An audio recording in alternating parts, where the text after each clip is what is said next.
маған приемға кеше ғана бір пациент келді. Баласының жасы 5 жаста.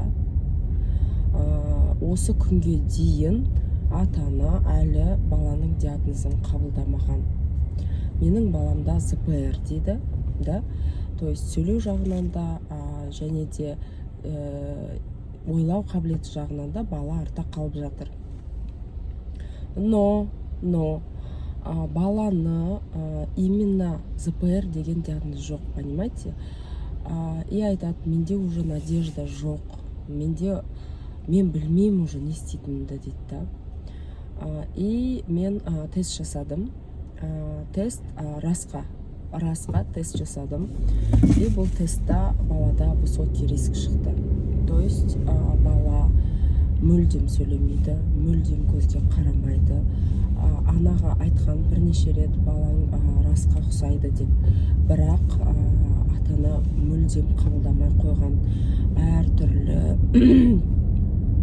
Әртүрлі адамдарға сеніп, әртүрлі маркетингтің құрбаны болып, финансовый жағынан мүлдем нольға түсіп, да?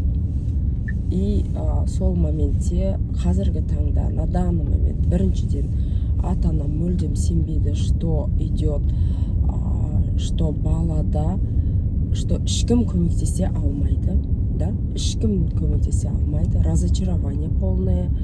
Екіншіден ата-ана бүкіл қаражатынан айырылған, да?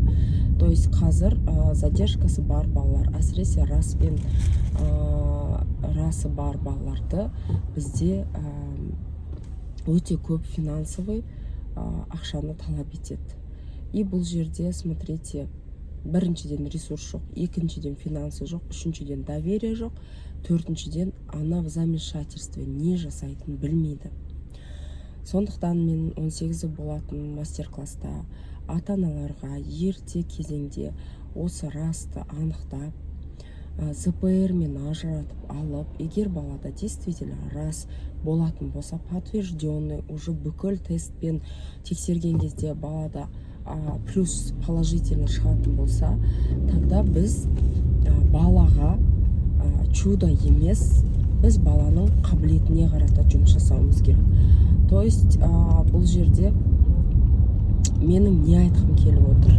Менің айтқым келіп отырған нәрсе, сіз қанша жерден диагнозды қабылдамаған күннің өзінде түбі осы диагнозға ораласыз. Просто ол кезде сіздің ресурсыңыз кетеді, финансовый кетеді, и сізде өте көп разочарование. Сондықтан ерте кезеңде анықтап, диагнозды қабылдап, и баламен дұрыс жұмыс жасаған дұрыс болады. Сол 18-і күні болатын мастер-класста осы туралы толық талқылаймыз.